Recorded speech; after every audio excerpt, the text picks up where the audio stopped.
Good evening, everyone. This is Luke Grand speaking. Can you all hear me out there? We are going to get started. It's another Farminar Tuesday evenings with Practical Farmers of Iowa, and we're glad to have you here. Wanted to just say a few words to get started, as I always do for each Farminar. We have a big crisis in Iowa. With that, there's an opportunity. 42% of Iowa farmers say they will retire within the next 5 years, according to a 2010 survey. And that means that's a lot of potential land that would be changing hands, a lot of opportunity for beginners, and we want to be a part of the success of those beginners. So that's why we are here tonight, and I'm so glad that you're all part of that with us tonight. So I wanted just to say we want to be part of the solution, and we think we can make a difference in the success of many, many families. I see Daniel and Ellen are on again tonight. This is a photo of their family on their farm in western Iowa, and we want to be part of your success. The way we do that, one of those many ways, is through programming with farmers as the experts, farmers speaking and sharing their wisdom and experience. Tonight we're going to talk about scale and profit, a financial snapshot of 3 CSAs, fruit and vegetable farms, that use CSA, community-supported agriculture, as one of their markets. But this is part of an ongoing seminar series that we'll be having all winter. We hope you can join us each Tuesday evening coming up. And there's a list there on your screen, as well as practicalfarmers.org/Farminar. Great opportunity to see what's going on with online learning from Iowa farmers. We are very indebted to our great grant that we received that helps fund this program, as well as paying the farmers for their wisdom. So we wanted to thank Beginning Farmer Rancher Development Program for a generous grant that we were able to apply for and win to deliver this to you tonight. We've got 45 Farminar passed. We've done these for 3 years now, and we've learned a few things, and we're continually learning new things to make these more effective for you where you are, and we definitely have a focus on planning for profit. So we're all in this together, and we want to be a part of this for the future as well. Our game plan tonight is, after a very brief intro about PFI and about this series, we want to get into intros from our farmers. They're going to give 15 minutes each to talk about their farm businesses and their scales and the ways that they farm, specifically answering some strategic questions that will help us then have a great discussion together that will include questions from you. We all want you to be participants and actively engaged in this session, so please add your questions as you have in the past into the chat box, and we will answer those from all the farms, and we'll even have a comparison slide that we'll be able to look and think about some numbers and think about what scale works for you and why. We are an open, supportive, and diverse organization. We advance profitable, ecologically sound, and community-enhancing approaches to agriculture, and we really want you to be a member, because as we grow in our network and influence, and we can help more people, and we can do our jobs better. We can be better farmers altogether. Our network really is priceless, and we have membership fees that are very reasonable: $35 for individuals each year, $45 for the whole farm, which includes a very generous discount for our annual conference. One whole family, you could have 7 kids and mom and dad and everybody, and you could come into the conference that we just had last week, the annual conference, for the same price, just one low registration fee. Please join online if you're not a member of Practical Farmers of Iowa. We love to share ideas at Practical Farmers of Iowa. We love to be together and work hard and make great friends. That's what we're all about, a network that wants to support each other. So as at all of our events, many of them are in person, face-to-face, on farms, at our annual conference, at our Next Generation retreat. Every year we have an overnight retreat where beginners get together and strategize solutions and all sorts of great things that help us all become better in our farms and in our lives.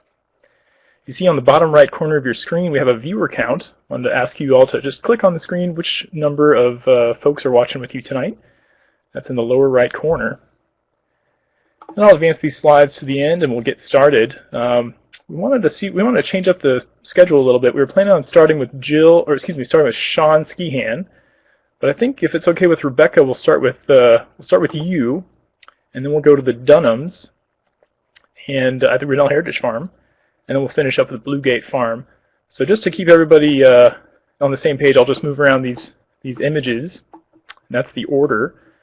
And then just one more note to say is we will take questions and we'll answer them in the order of the farmers on your screen on the right there. So we'll start with Rebecca for her answers, then go to Andrew and Melissa Dunham, and then finish up with Sean. We'll go in that order so everybody can add their input.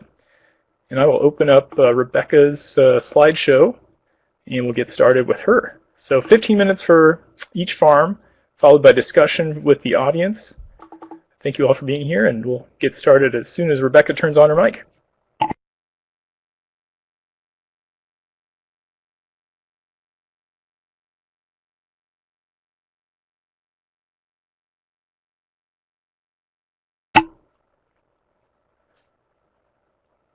Rebecca, be sure to click that microphone icon in the black bar on the top of your screen. And we'll begin as soon as we hear sound from you.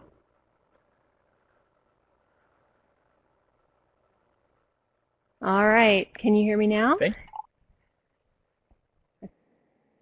Okay, great. Sorry about that. I'm new to this webinar thing, so bear with me. I am Rebecca Graff, and I am one half of the farmers at Fair Share Farm, which is outside of Kearney, Missouri, northwest part of the state. And we are my family's land.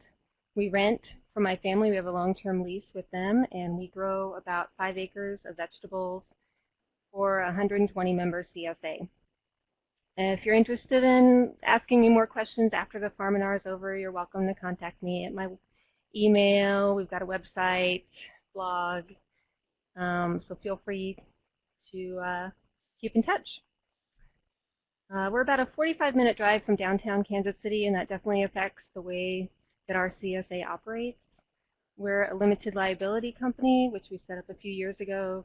And Tom and I started the farm in 2003, so we're going into our 9th season of the CSA and our 10th year farming on our own. We were farm apprentices for 2 years prior to starting our own farm. We met at Peacework Organic Farm in western New York, outside of Rochester. And I was very lucky to happen upon an apprenticeship with the folks at Peacework.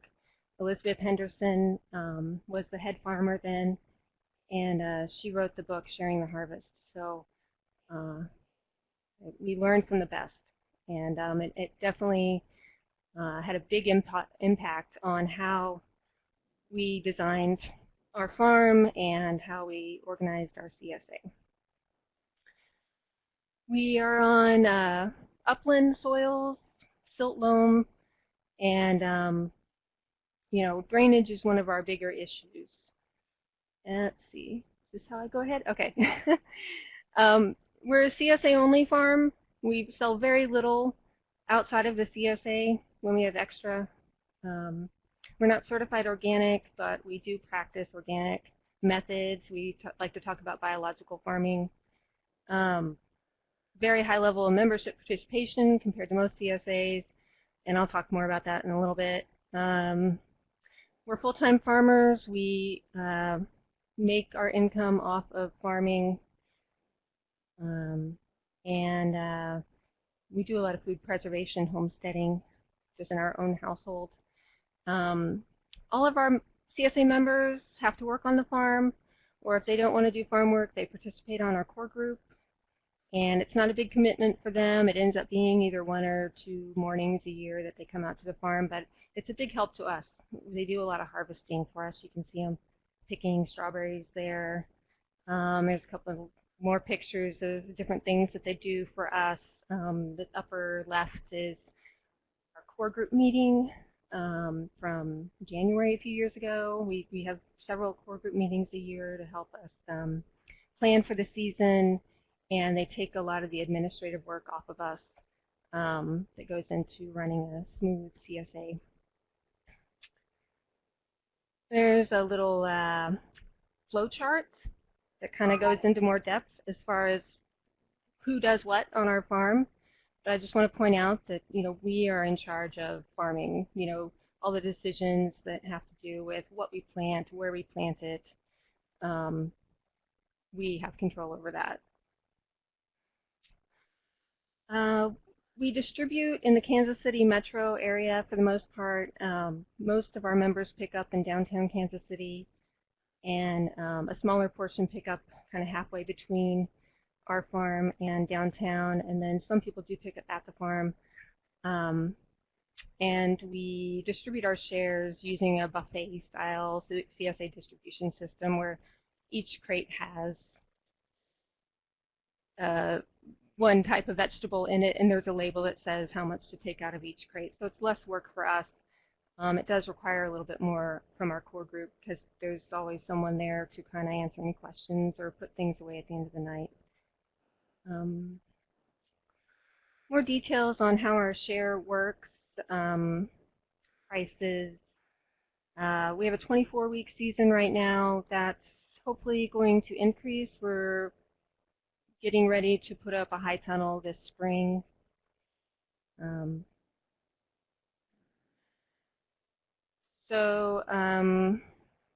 Budget. So this Farminar today is about budgeting and profit. So this is a very simplified version of our budget, but it reflects what comes in and what goes out. And a couple things to point out, I think that's important is, our rent is fairly minimal compared to if we had a mortgage. So that definitely keeps costs down for us. We also have a very involved apprenticeship program. So we hire 2 apprentices each season that work with us. So it's usually the 4 of us out in the field together, unless there's members there. They work with us side by side all season long. And we feel very committed to having farm apprentices because we were apprentices ourselves, and we want to pass on the benefit of being apprentices on to other people, share that knowledge. So that also keeps our budget low, although there's other ways that it takes more time and more thought, and we don't have highly skilled employees that we can send out to the field and do work for us without us around. For the most part, it's usually we are side by side with them.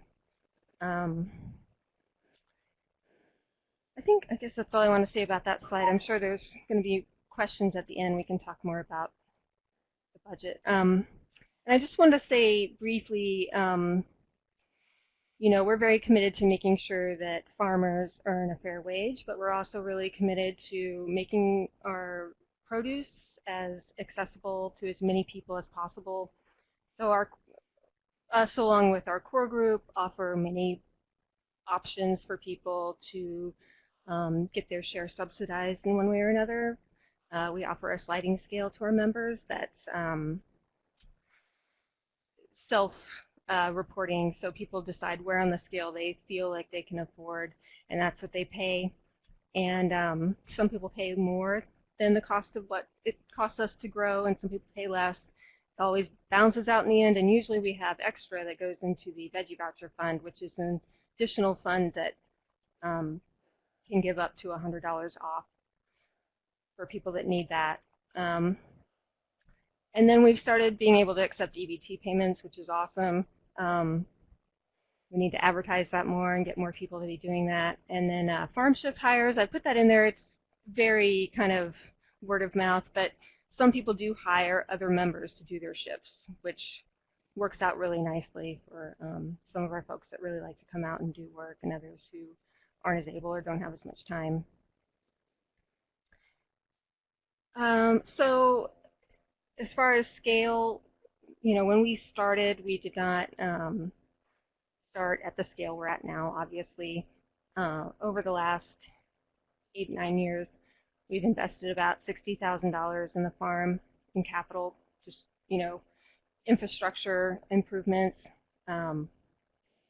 Year 1, we did not have a CSA, and I definitely recommend anybody who's thinking about starting a CSA definitely get some time on your piece of land before you start kind of promising to people that you're going to be able to feed them for the season. So we did not do a CSA our first year, but we did start one our second year. But we grew 2 or 3 times what we thought we needed for that CSA and continued to develop our infrastructure. By year 3, we were up to 51 members, and then 75 in year 4. And in year 5, we got to our goal. We had a 5-year plan when we started to be covering annual expenses by the 5th year, which included salaries for us. And that's gone up a little bit, but we're pretty frugal people, and we were covering our household expenses by the 5th year. What we're attempting to do now at year 9 is increase our income slightly so that we can have a capital fund. Currently, we're still taking money out of our savings and putting that into capital. So we'd like, $10,000 would be great. I don't know if we're going to quite get that, but we'll see how the high tunnel does and try to have some money so that long term we are completely funding all aspects of the farm operation through the income that we generate. And so I guess that's it for me. Thank you, Rebecca. We will now go to Melissa Dunham, who will present her slides for her 15 minutes. And do keep your questions in your mind. Jot them down if you're going to forget them. We do want to take your questions, but after the farmers all get their 15 minutes. So I'll pull together Grinnell Heritage's slides. And Melissa, you can turn on your mic and begin. All right, thanks, Luke.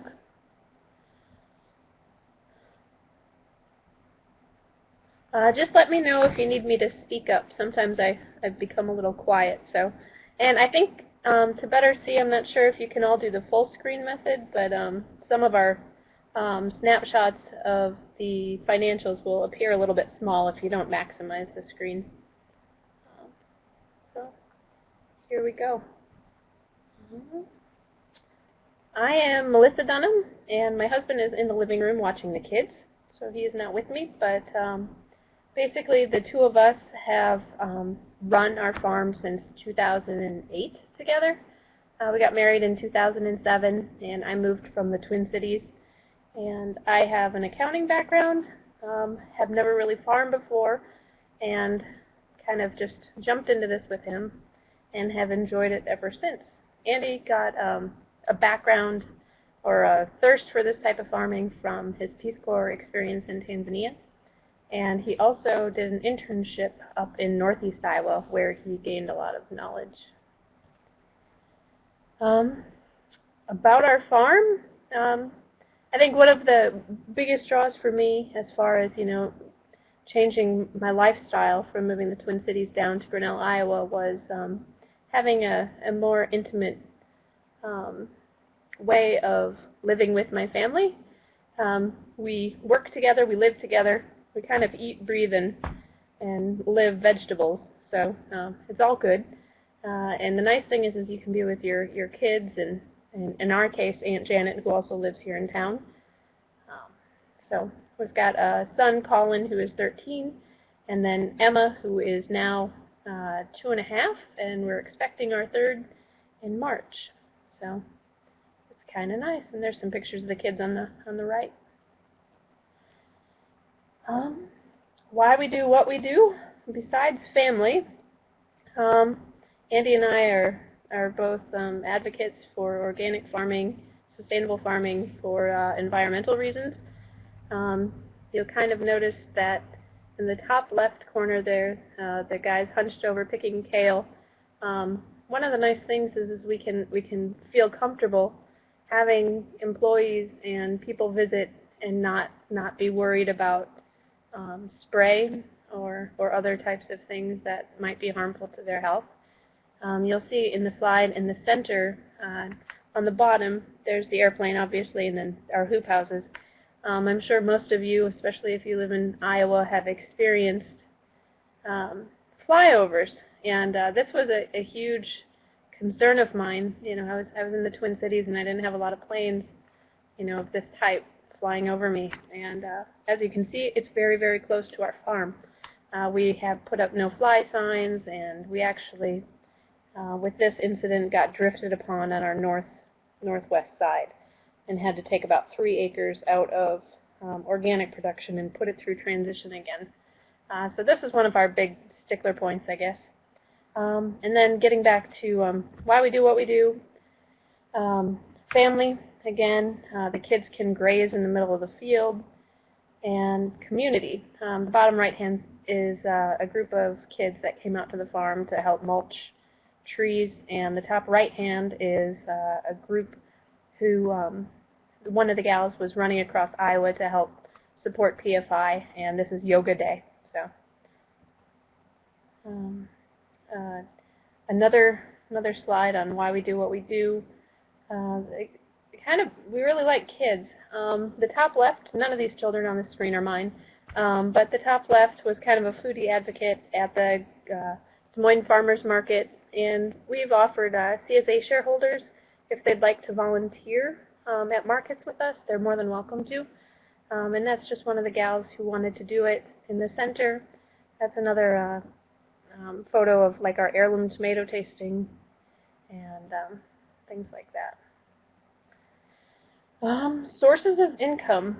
CSA makes up 57% of our income, and then we also do farmers markets, wholesale, and meat.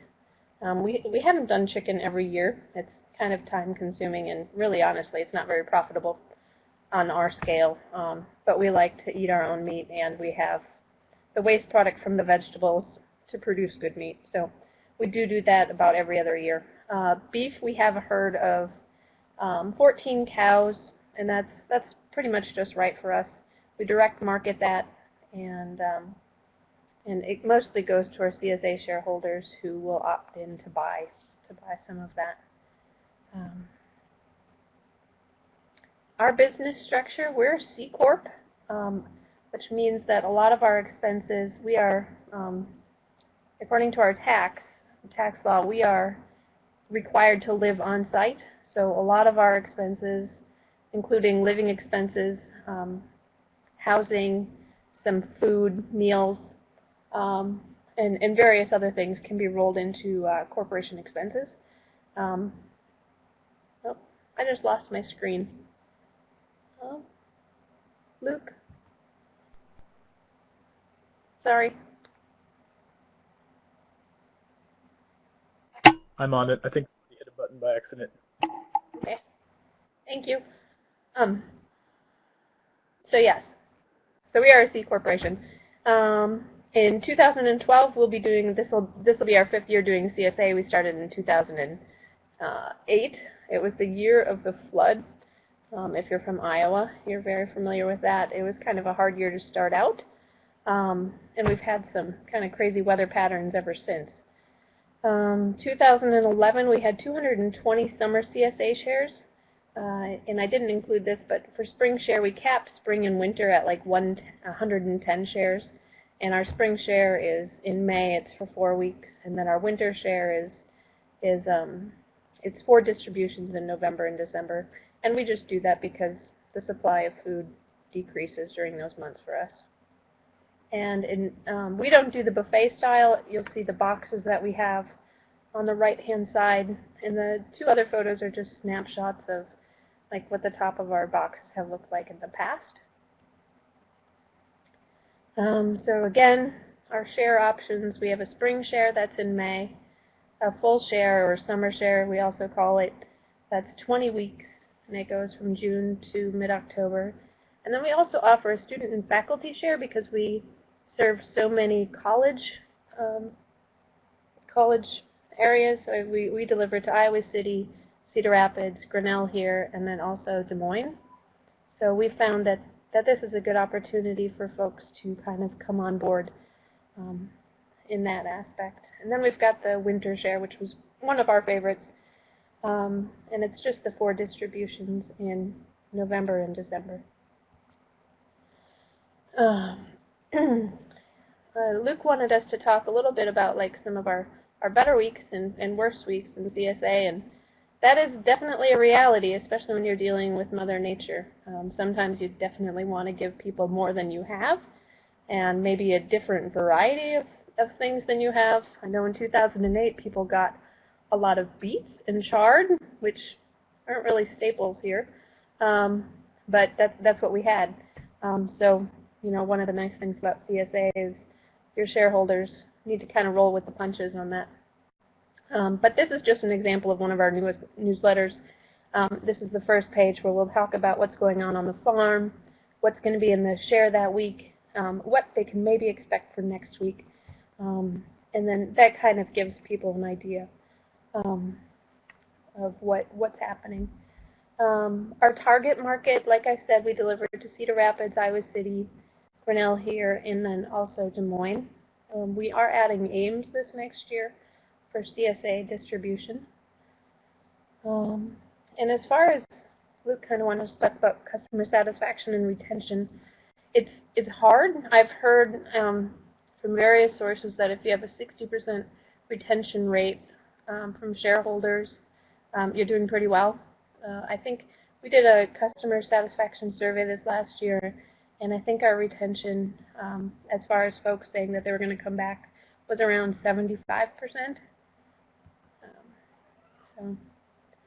This is just page 2 of our newsletter. We like to give people recipe ideas, and we included this year, we kind of changed the format a little bit to include links, and so many people go online to find their recipes these days. Page 3, we always give people storage tips because some people think that you can store carrots, for example, on the kitchen counter, and they should be crisp, you know, a week or 2 weeks later. So we just like to make sure that, you know, people are informed, and, you know, some of these more odd items, like for instance on this list, Romanesco is, you know, they know what to do with it. Shareholder involvement. This is our 2010 farm event schedule. Last year we got away from doing a monthly thing, and we only had three activities on the farm. In 2012 we're going to go back to the monthly thing because we're dropping one of our larger farmers markets in Des Moines. So we feel like we'll be able to focus more on getting shareholders to the farm to kind of participate. Another way that shareholders participate with us is by helping us spread the word and doing some marketing for us. Oops, sorry about that. And then they also, you know, volunteer at farmers markets. And we also tell everybody that we have an open door policy. People are welcome to come out and kind of just look around the farm as they'd like. So, financial information, the fun stuff. Let's see. This is our balance sheet. Our tax year ends on August 31st every year. So that's where this data is coming from. And let's see. This is our balance sheet. I'm not entirely sure if you have any questions. I can't see again. There it is. Let's see. And I think Luke said that he's got these on PDF available if you'd like to print this off later and look at it in more detail. But basically, since we're a corporation, you can just kind of see the different breakdown. And I'll go over the highlights in a minute here. This is our profit and loss from this last year. Our gross revenue from CSA was about $152,000, which made up, again, 57% of our revenue. And we do not track our expenses according to revenue income, or revenue line items, I guess. So what I did was I just took a simple math and divided and took 57% of our expenses, which gave us a net revenue of CSA at $109,000. Let's see. So you can kind of just go through and look at all of the different expenses. The nice thing about the way that my husband set this up before we got married was, in the corporation sense, we're required to live on the farm, and so a lot of our expenses are covered under the corporation. So when you look at this and you look at the net income, you kind of have to remember that the corporation's paying for our housing, for our utilities, including telephone, a lot of our meals, what else? Medical insurance. So that's kind of all rolled into this. So even though we might not be getting paid necessarily at this point, we are. I mean, because there's about $40,000 worth of expenses, I would say, rolled into this that we don't have on the personal side. And you can ask me questions about that later. Depreciation, I did not have depreciation included on this, but that's something you're going to want to keep in mind because it skews your numbers quite a bit. And I think our accountant is pretty aggressive as far as depreciating. He was very excited because he had to use depreciation that was from previous years on this year's taxes because we made more money, which hadn't been done in the past. It's very exciting. Let's see. Sales by revenue. This is just a different graphic of the same thing that we've already talked about, but it kind of gives you a different picture of where we're at. And the reason Andy and I have kind of chosen more than just a CSA revenue stream is because we felt like we needed to meet people to sign up for our CSA. So that's why we were at the farmers markets and trying to meet people and tell them about our farm. And wholesale, it's nice to have those contracts kind of put in place for a different revenue stream because many of you probably already know, with CSA you get a lot of your income in the winter and early spring, and then you're kind of hoping that you accounted for your cash flow appropriately so you can make it through the rest of the year to cover all of your expenses. The nice thing about having wholesale is you get a check, from your accounts either weekly or every other week, which helps kind of cash flow your farm during the rest of the season. My last slide is about capital improvements. We have invested about $306,000 in capital over the course of the last 5 years. And you'll see the picture on the right is our packing shed, the only one we used to have, and that was like a 35 by 40 building. And then this year we kind of took a leap of faith and we added on another 5,000 square foot building, which was a pretty big investment for us, which hopefully is wonderful. Right now it's filled with stuff and needs to be organized because it's winter, but we're excited for next year when we can really start to utilize it. But our investments that we've made with that $306,000 include some of the packing sheds, the machinery, irrigation equipment, greenhouse tile, and driveway and vehicles.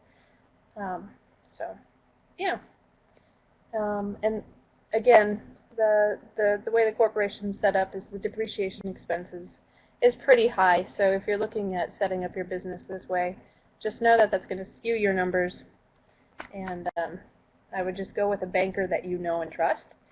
So that way, if you need another loan, that doesn't scare them. So, and Melanie is asking how many acres we're working on. This last year we were doing 11 acres, and we're hoping in 2012 to expand to about 20 acres. We're hoping to expand. So, yeah. Does that cover everything, Luke? Thanks, Melissa. You did a great job. Perfect, and just on time. I'm going to pull up a new slideshow, and it's going to be the Blue Gate Farm slideshow. So if you just bear with me one moment, and Sean Scan will have 15 minutes to share.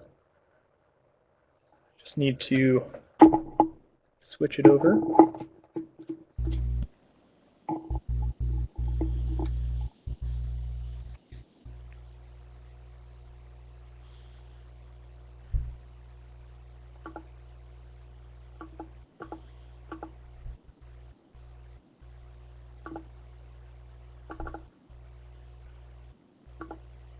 I saw Jerry DeWitt's on from the East Coast. It's good to see him on.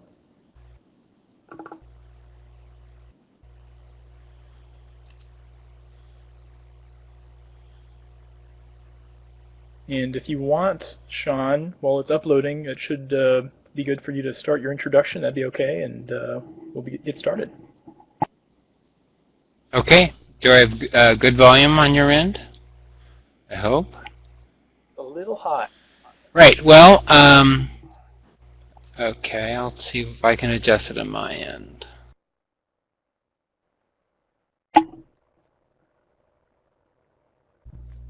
How about that? All right. Well, Perfect. Jill Bebout and myself, Sean Skian, we relocated to Iowa 7 years ago. Jill is from Iowa. She grew up in Ankeny, but spent most of her time away, weekends and long summers, with her grandfather, who lives in southern Marion County, south of Knoxville. When we moved back, we had extensive careers in the theater management and technical side, and looking for a change of pace in our late 30s, early 40s, and thought, well, let's start a farm. And actually, we had thought the idea a good 2 years before we made the move, and then we did extensive planning and thinking about it and saving money as quickly as we could.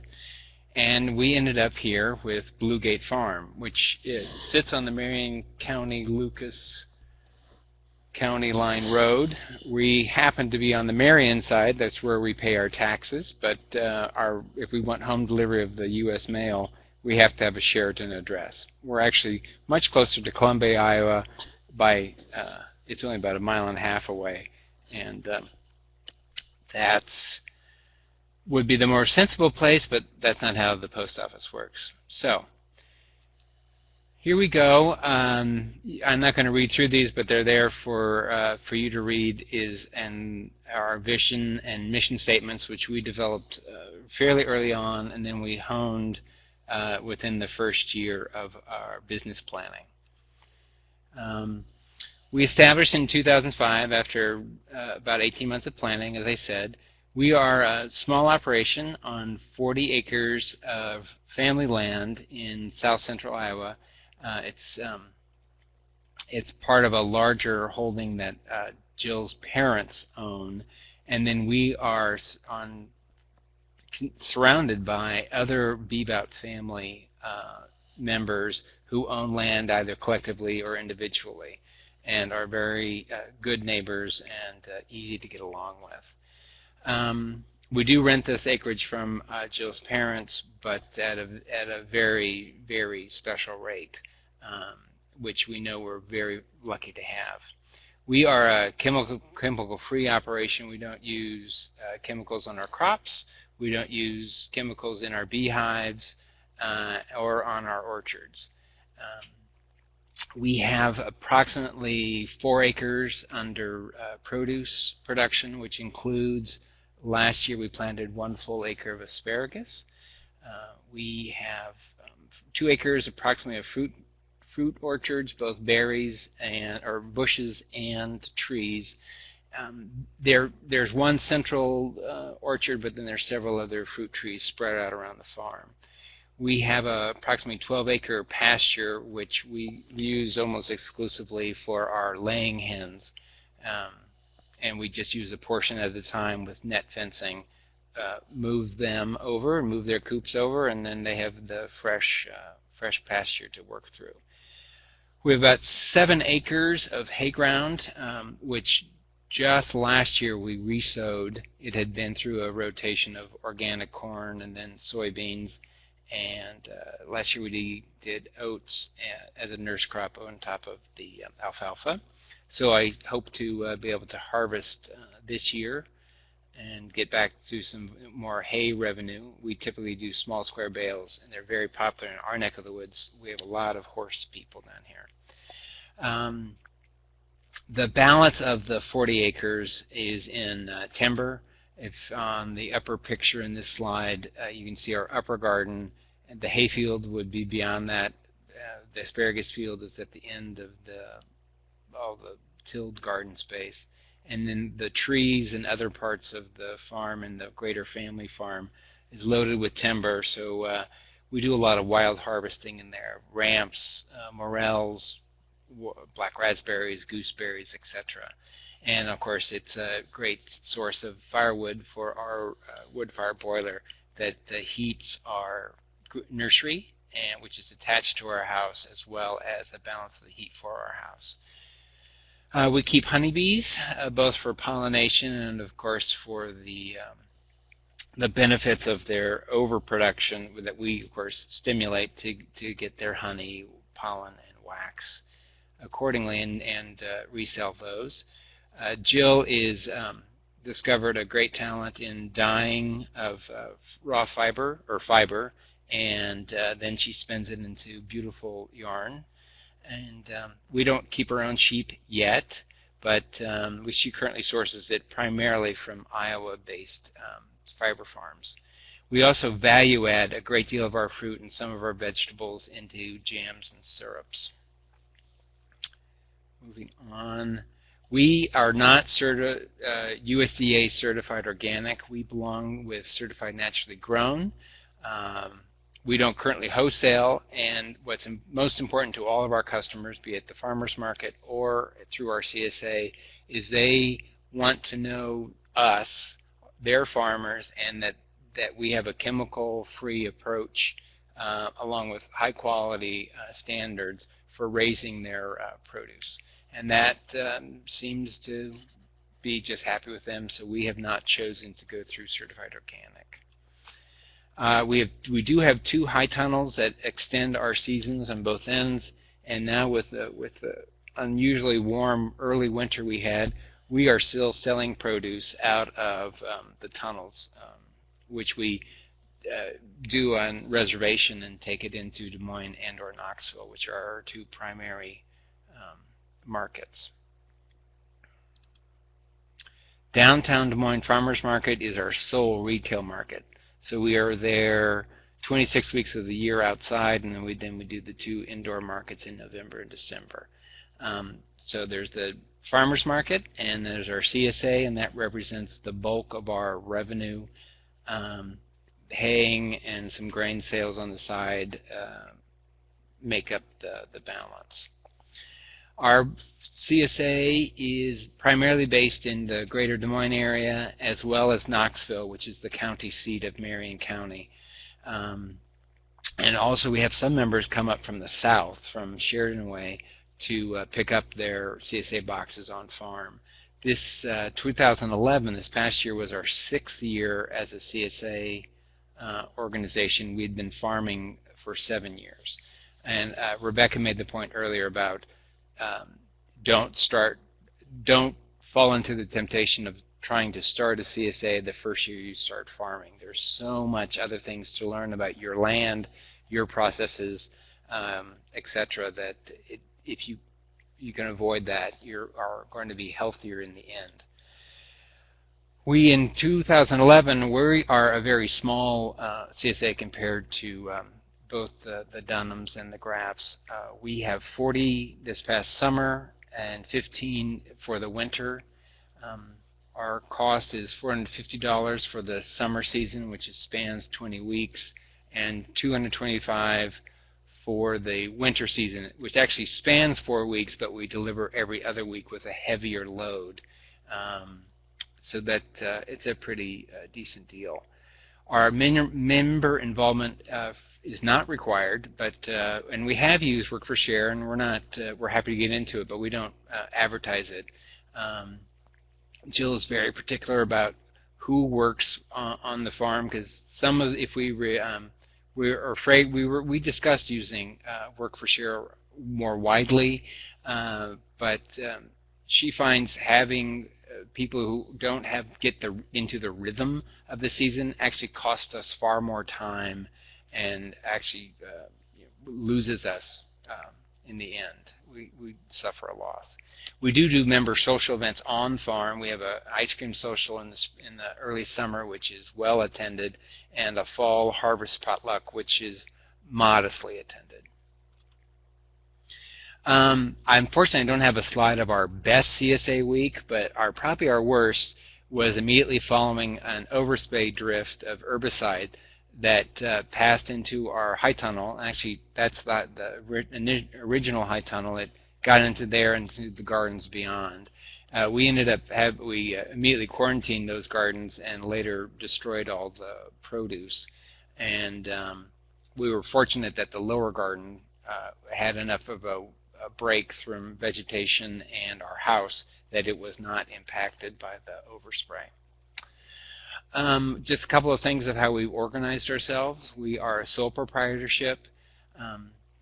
That works best for us, although we are looking in the next few years, it's very likely we'd move into an LLC, certainly for some of the liability protection. So if something went horribly wrong, we wouldn't necessarily lose everything.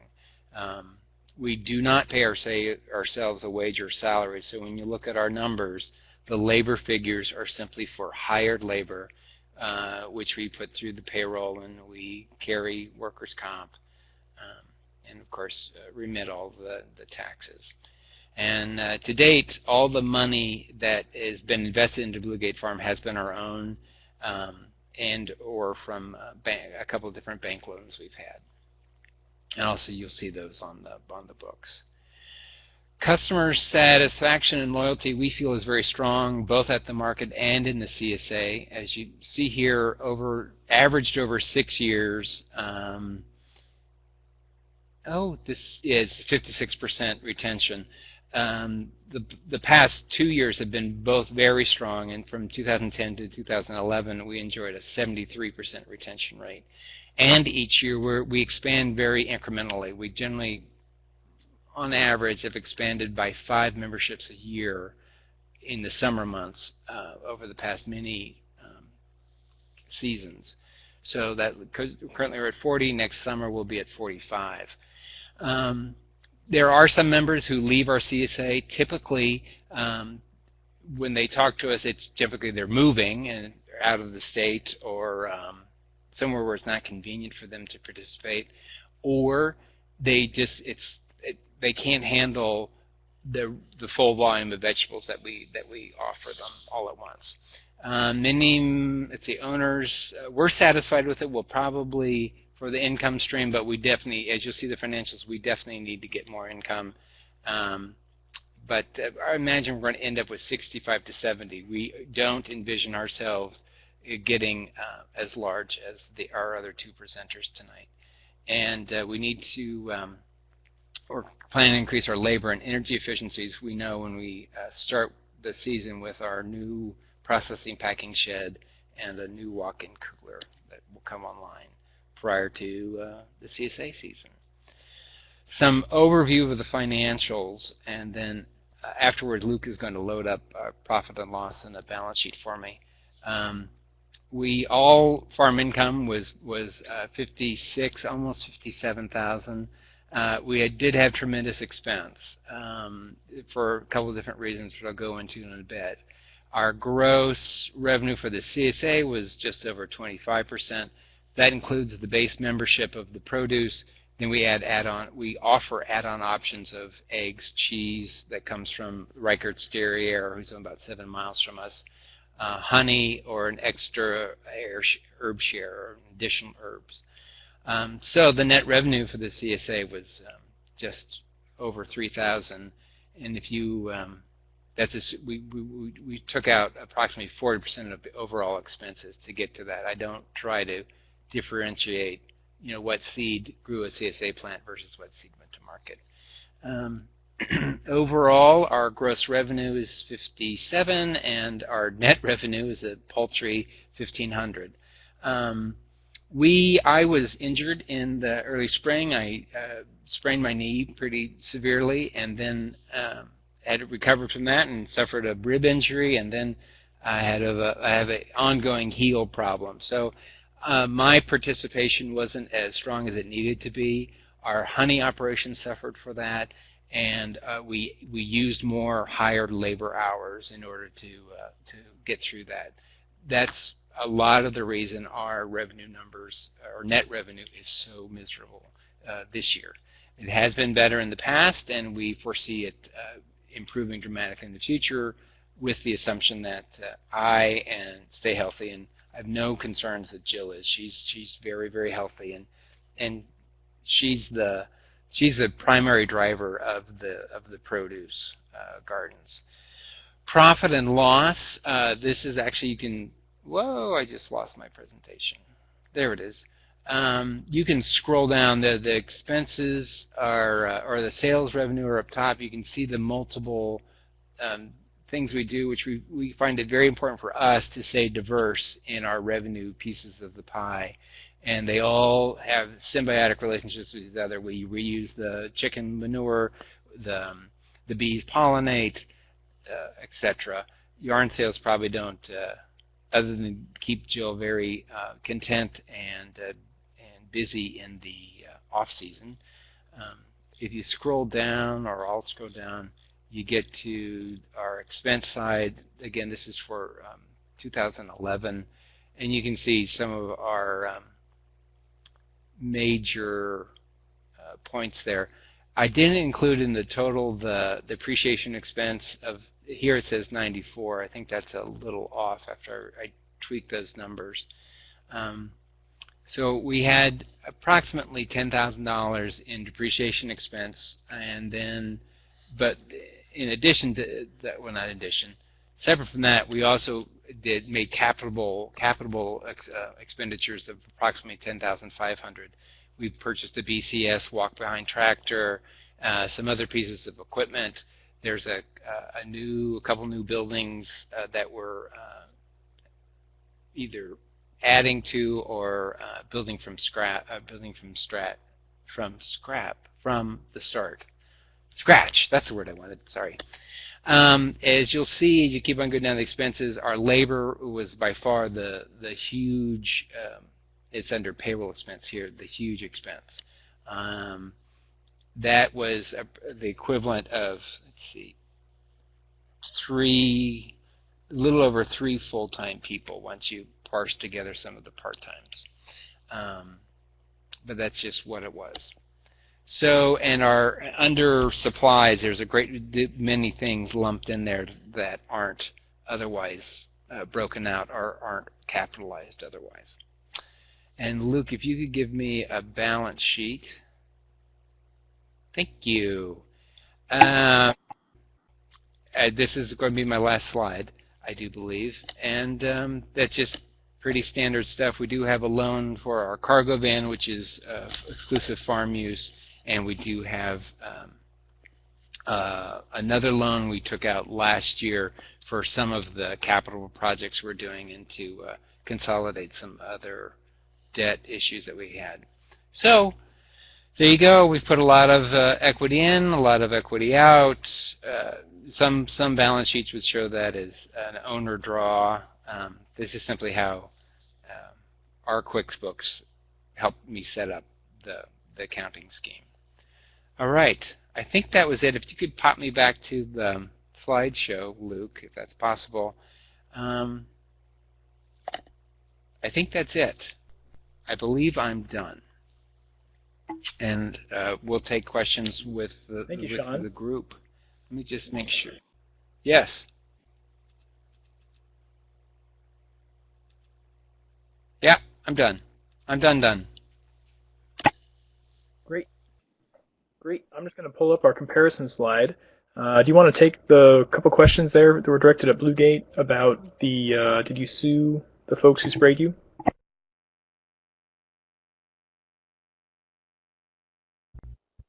Okay, had trouble getting my microphone on. Yes, well, we almost did. He wasn't agreeable to settle right away. So we involved an attorney. We hired an attorney, but unfortunately, shortly after we had done that, there was some discovery that it's some of the compost we had applied that year came from another of Jill's uncles. It had been cow manure that had been composting in his yard for well over 3 years, It should have been, it was beautiful looking stuff. We had brought it on farm and started using it. Unfortunately, it had come from cattle that had grazed in a pasture where they had used Grazon, which is an herbicide. And Grazon, I'm not remembering at the time I got really boned up on all the science and the chemicals that are in it. It doesn't have, the cow's guts don't kill it. So in its manure, in the cow's manure, it can still stay active over 7 years, which is ugly stuff, and now we don't. Of course, that was a mistake, but that would have complicated our case had we gone to court. And as it was, he paid us a few $1,000s, and which was, we at that time. But our loss was between the produce we lost, the amount of labor it took to strip out the plants and to get going again. We had losses over $10,000. How it damaged that garden. Thank you, Sean. Great. Yeah. Well, folks, here we go. This is what we're going to get into now for the next half hour. You've heard 15 minutes from each farm. We've shared all of their financial information in the file share box to the right of the PFI logo. We please encourage you to save those to your computer, use those for reference, for planning, for your own farms, and also ask you to click your viewer count number that corresponds to the number of folks that are watching with you tonight. That's in the lower right corner of your screen. If you all do that, that'd be great. How do we want to start? Look at these numbers. Think of all the different farm questions and scales that were talked about. Perhaps I might open it up back to Rebecca and Melissa if they have some comments to start off after hearing everybody speak.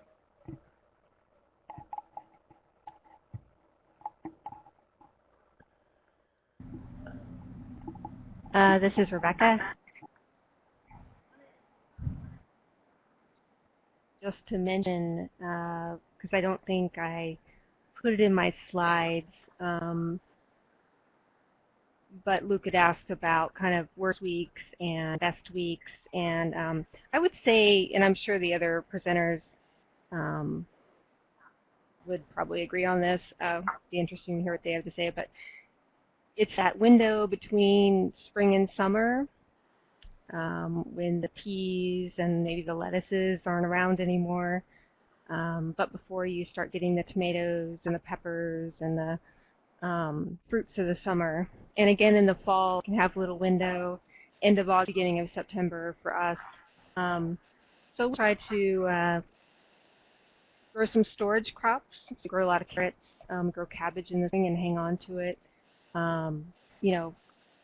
So, and then, best weeks are midsummer, when all the heirloom tomatoes are coming on, or in the fall. We have really good fall shares when all of the brassicas come in. But I just wanted to kind of stick that in there because I don't think it was in my slides.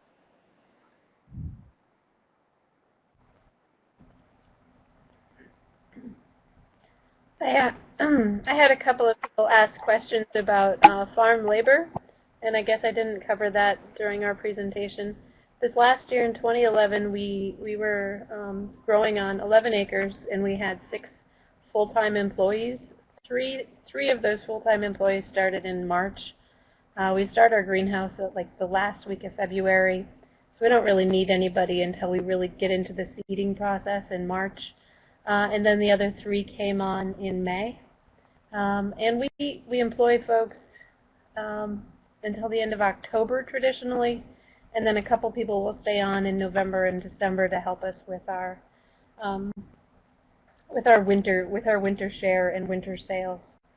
But we are hoping in the next few years to be able to employ people all year round, because it would be a better work-life balance for them as well. But we've been fortunate in that all of our employees have come back for the last few years, so we don't feel like we've put out a lot of money in training, which is something we really highly encourage, because having the same folks come back year after year will save you a headache, a lot of headaches actually. So, yeah.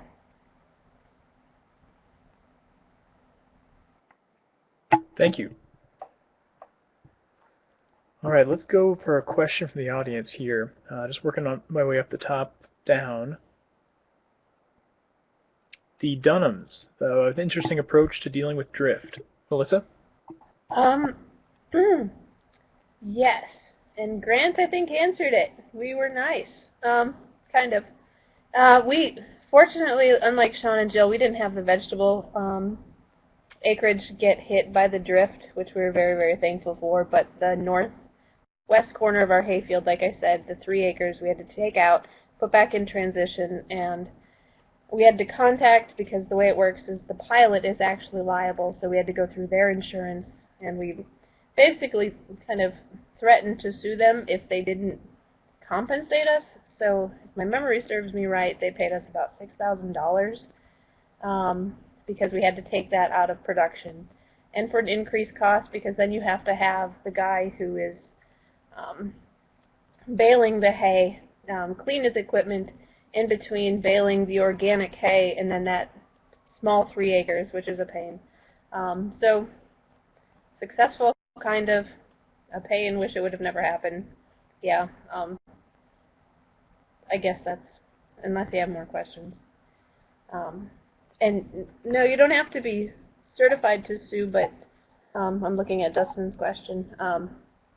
You don't have to be certified to sue. You just, you have to list the more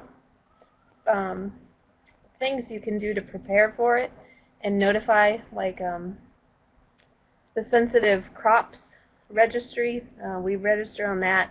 We have signs posted so the planes can see that it's a no spray area. We recommend posting that. It's more so that we have to, prevention is kind of key. And then we also have a large buffer zone that we put in.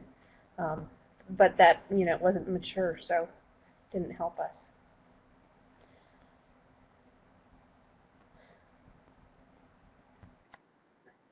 Thank you, Melissa. Next question about what do you live on, Bluegate Farm?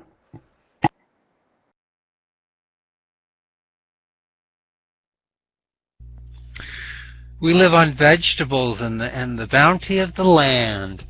In seriousness, although we don't have full-time off-farm jobs, we are both independent contractors. I do some accounting and website development work for different clients.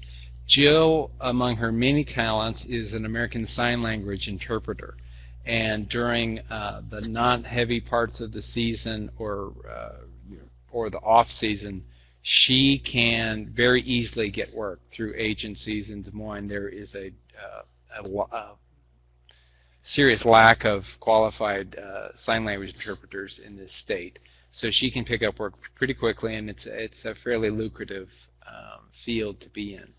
Those are 2 major areas, and then we are finishing off the savings that we did in the couple of years where we were planning this move to the farm. We had owned a house and and a big yard, so we got a significant sum of money from the sale of our home in Houston before we relocated up here. Plus, we'd been stocking away we trimmed our living expenses, and we try to live smartly up here, smartly. So that's how we did it, or how we do it.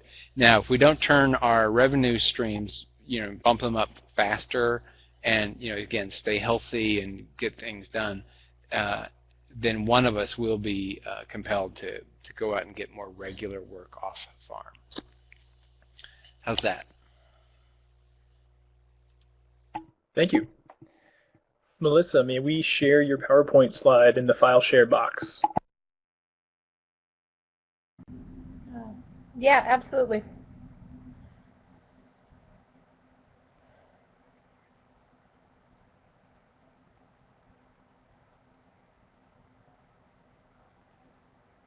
And I just want to go back to that drift issue. Somebody had asked if you had to be certified. Does anybody remember that case up in Minnesota that just came out recently? And it was found, it was a really good thing for drift because it was found that it was a nuisance and a violation, and the courts finally ruled in the favor of the people that were getting Sprayed upon. Does anybody remember that one? If you don't, I think that's going to be a really huge advantage for sustainable or organic farmers going forward.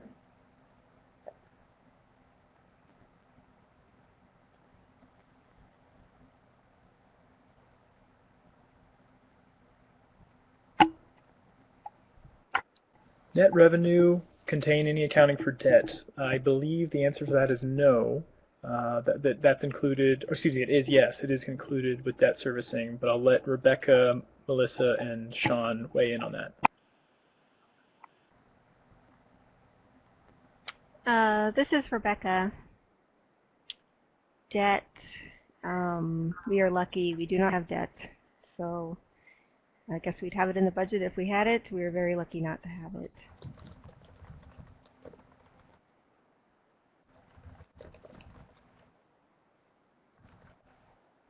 Our net income, I think you're going to see more of our long-term liabilities on our balance sheet. This came from our income statement, so it was just our income minus expenses for the year. And it did not, that number did not include depreciation. Our accountant is crafty enough where that number became 0 for tax liability. So, yes, I hope that answers the question. Sean here. If you look on when you have a chance to look more closely at our profit and loss, you will see an interest line. So every year we charge off the interest on our notes there, and then on the balance sheet you'll see what the balance is of the loans. So those will continue to drop as we pay more, and then the interest, of course, will continue to increase. Let's see, we have to roll down to the expense side. I could probably do this faster. Interest expense. So that's all in the 2 notes that we have from our local bank. Ooh, fancy little pointer. There you go. Great. Where do we go next? Let's go up to the question, any advice for a CFA that contracts with another to grow crops? Rebecca.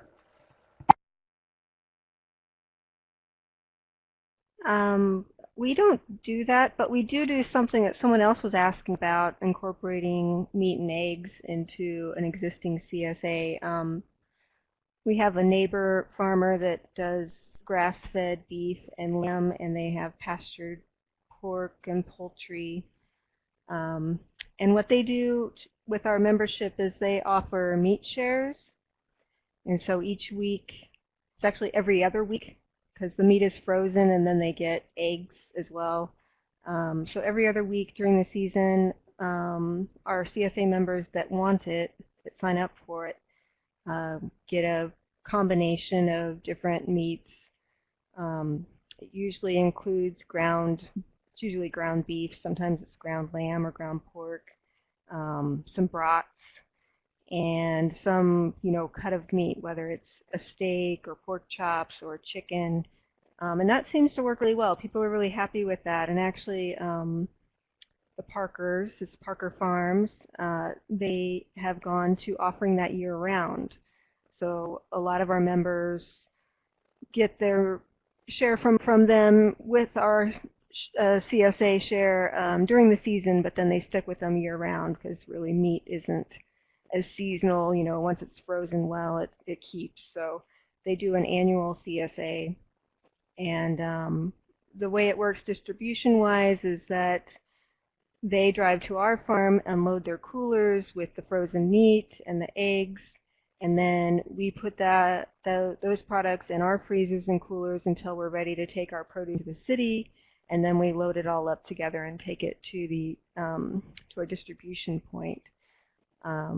We don't make any money on that, but it's just really nice for them to come to our farm because then we get all the meat and eggs from them.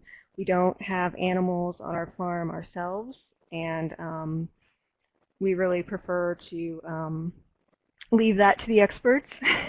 We are not livestock farmers, so they do a fabulous job, and we're happy to support them and put out, their products to our membership. And we also do that with a bakery. So there's bread shares that people can sign up for, and it's a very similar system. It comes to us, and then it goes out with our distribution. And so all the money goes through the Parkers and through the bakery. We don't take money and then pay them out. It's an add-on that our CSA members sign up specifically with those producers for that, so we don't have to handle money or anything like that as well.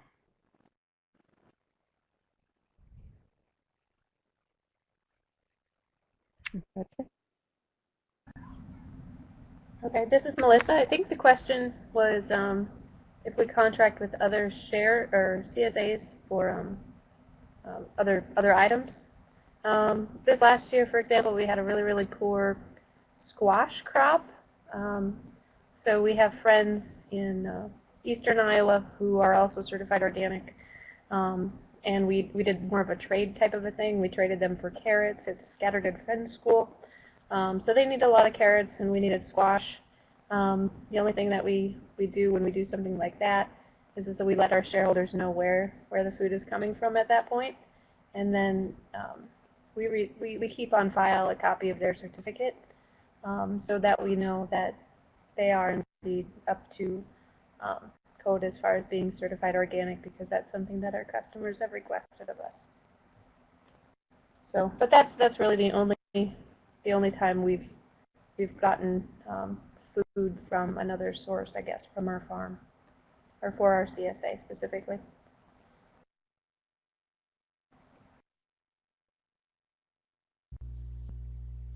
Sean here. We don't currently. We only sell things that we grow on our own farm, so we haven't been in that situation. Thank you. Why does one farm see opportunity where another sees another thing? Melissa Dunham said that they believe in the Des Moines market, while folks can't wait to get into that downtown Des Moines market. Maybe we'll have a quick discussion about that. I might skip Rebecca and go to Melissa first, unless Rebecca has something to chime in on it. No, go ahead. Well, we're having our third child, and you're all going to find out, if you don't already know by now, work-life balance in this work environment is kind of difficult to maintain, and it's just something that Andy and I have decided that we'd like to cut back on. We're not getting any younger, and getting up at 2 or 3 o'clock one day a week for us it's a lot. And so, for work-life balance and prioritizing what we feel is important for us as family, we're hoping that we can just increase sales elsewhere to make up for that. And in addition to that, farmers markets are great, for getting to meet people and, really get your name out there in products. But they're strenuous on, your schedule. And then, if you have bad weather, you might be coming home with a lot of product that you can't really get rid of. So we're just going to maybe try and move more towards the CSA and the wholesale revenue, where we know that the product will have a home for, and it's kind of guaranteed that way.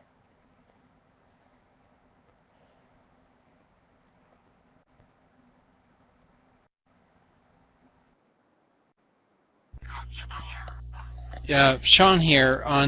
We do only the Des Moines Farmers Market and then our CSA, and for us it's an important balance between how the harvest goes. CSA delivers on Tuesday.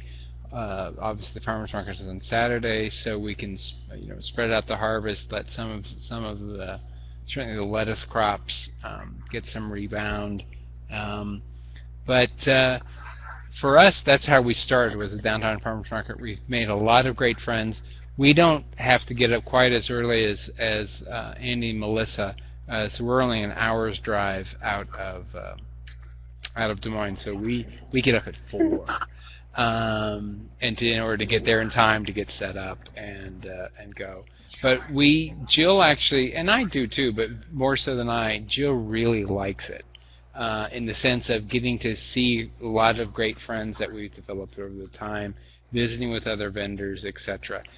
No doubt, like anything, even your CSA season, it gets wearisome as you get toward the end, and you're very happy when it's over, but you get Jones for it in the spring. So, and of course, it's an important relief valve because our CSA is always takes first choice, if you will. We always make sure we have the best and the greatest amount for our CSA, and then therefore the farmers market gets good quality, but maybe not the same abundance. And that was another reason some of our revenue, our revenue didn't match last year at the Des Moines Farmers Market, and that was weather driven. Given the wacky weather, had the wet spring, the hot, dry July, the fall crops were absolutely beautiful. And then, but then if it's an adverse market day, you take the hit that way because there's just not the same volume of patrons. Thanks.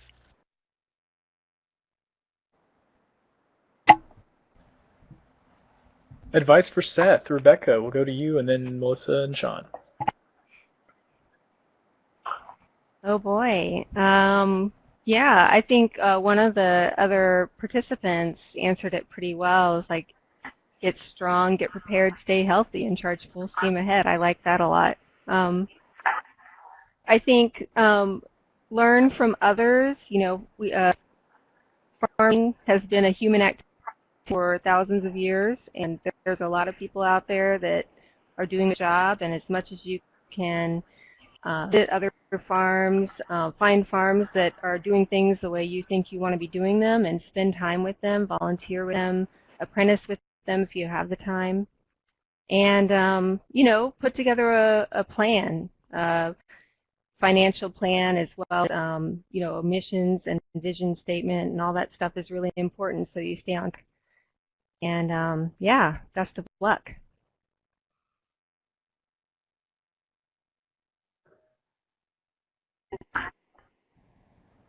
I'm going to caution you about your expenses because you've got a few listed. I've learned in my few years of farming that will develop into an entire list of things, and you'll be spending money on things you never would have dreamed. So with Rebecca's last comment, I would just say, yeah, definitely look at all of the costs and putting together a budget, and maybe like a 5-year plan, or even a 3-year plan if a 5-year plan is kind of scary. And then I really like, you know, the idea of interning. Somebody else had that idea. That is really helpful. And then one of the things that we really like doing with some of our wholesale accounts is sitting down, like New Pioneer Co-op in Iowa City and Coralville, for example. They'll sit down with you in January, and they'll talk to you about what they want you to grow for them, and you'll either be a primary source of that particular product, like kale, for example, or you'll be a secondary grower. So that gives you an idea of what you can expect to sell, and it gives you some kind of commitment. You're not just growing everything and anything. You've kind of planned out what they're expecting from you, and they also give us an idea of quantity per week, so that way we know how much seed to buy and how much land to kind of set aside for wholesale, which is really, really beneficial for the growers.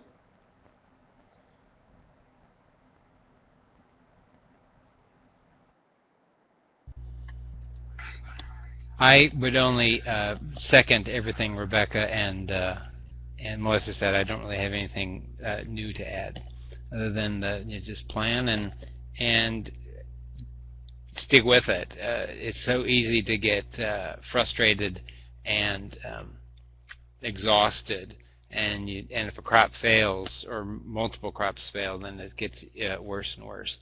But you know, look at it for the long haul, and you know, all the best. Thank you. We have 10 minutes left, folks, so please put your questions in the chat box. Until there's a question, I might suggest this one. Do you all feel your plans are successful, the plans you made in farming. Have you achieved success yet? And if not, or if so, why or why not?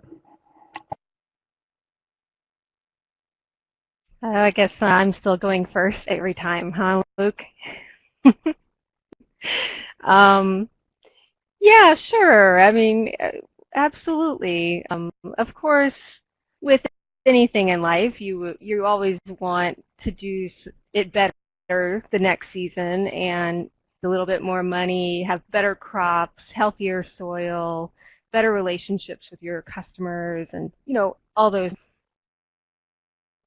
Like I said, we have some plans for this year to increase our revenue a little bit, bring in the high tunnel, which we were really struggling, well, not struggling, we were actually pretty stubbornly opposing a high tunnel for many, many years, and now we are putting up a high tunnel, but we are not putting tomatoes in it. It's going to be season extension, and we've embraced it, and we're looking forward to it, and I think it's going to be a new chapter. I think one of the things in farming is you always have to do something new and challenge yourself and find some new problem to solve. So that's what we're doing this year, and it keeps life interesting. So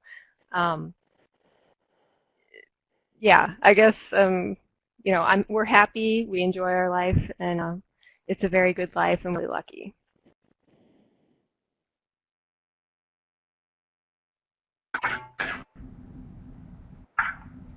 I'd have to agree with Rebecca. It's a really good life, and we're extremely lucky. Are we where we want to be? I think so. According to our business plan, we're kind of on target. This next couple of years is really gonna it's gonna kind of determine if we're on track or not. I have worked on the farm since I moved here.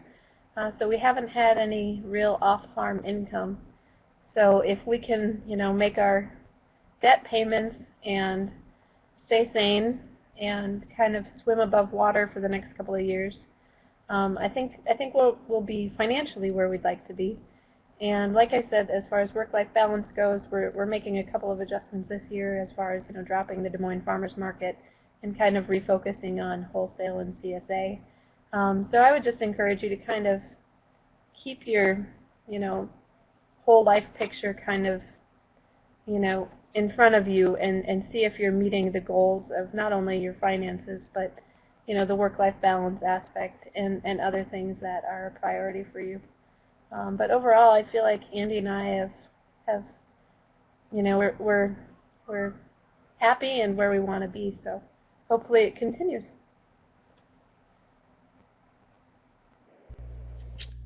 Sean here. Ditto for the above. We love what we do. We sleep very well at night, and go to bed, especially during obviously the fair weather months, with it being a good, healthy, tired, and mostly, and get up raring to go, and you want to get out and get things done. So that is a positive thing. So far as meeting our goals, it's funny, I opened up an initial draft of the business plan that we did back in 06. And we achieved all those first couple year goals. Some of the longer range ones that we'd put down, we still haven't completed. Some of those are going to be adding some livestock in the sense of sheep. But who knows if that enterprise would do much better than just breaking even, but more as the pleasure of having them and spinning your own wool. One of the ones we are continue to talk about and have since the very beginning is developing agritourism in the sense of building a cabin or erecting a yurt somewhere on our property and hosting visitors for weekends or a week or whatever that want to experience life on our farm and work with us, or just want to sit up there and maybe they write or they paint and then enjoy meals from great food that we grow. And the other one was that we haven't hit, and which was the original 5-year goal, was to build a permanent home. We're still in our trailer, which is very nice and comfortable and cozy and all. It certainly isn't energy efficient, but you know, we're fine, we're comfortable, but that will need to change. Hopefully, in the next few years, we'll get something else going. So there you go. Straight away to labor. Where do you get your pool of labor? And hiring practices, how to choose the right person. Rebecca, Melissa, and Sean, briefly, please. Yeah, you know, we hired 2 farm apprentices for the season. They work about 44 hours a week with us, beginning of April till the end of October. And we put our listing up on ATTRA. It's one of the big resources for farm apprenticeships in the country, attra.org. And also in Kansas City, there's an organization called Growing Growers, which is similar to CRAFT and other organizations around the country that is a training program for apprentices. So we get people through them as well. I guess I'll leave it at that. We don't have a lot of time. But, well, I just say we get a lot of people that are actually planning on starting their own farms, and that's great. That's exactly the kind of people we want to bring to our farm and share our knowledge and hopefully send them on the way with a good understanding of what they're getting into. We find people that we're very lucky to meet and keep in touch with them, and it's great to see them start their own farms, and it's a big part of why we do what we do. Okay. Labor on our farm, like I said, I think we've had the same employees for the last couple of years. We are on the outskirts of town, close to Grinnell College, so we get quite a few Grinnell College students that are interested in the farm. Jordan, who's been with us for 3 years and is coming back this next year, is a Grinnell College grad, so that's where we've got one of our employees. Another one, we've had a couple of high school people from the community work with us. One was with us for 3 years before he went to college, and then Jess, who is kind of signing on for a couple of years, and we're going to get her into some like accounts receivable and accounts payable type things to stimulate her on that end a little bit. But then another source of farm labor for us was something I think that was posted on the PFI listserv a couple of years ago called the New Iowan Workforce Development Center. So we called that a couple of years ago, and we've had the same people from that source with us for the last 3 years, and we've been extremely happy with our crew. He wanted us to be specific on pay. Traditionally, like a high school student, I think, would start off around $9 an hour here, and then I think we've increased, depending on how long they've been here, to like around $11.50 per hour. And then they also get food, a lot of vegetables. They joke that their grocery bill is quite low, so we do what we can at this point, I guess. But we would definitely like to see that increase as time goes on.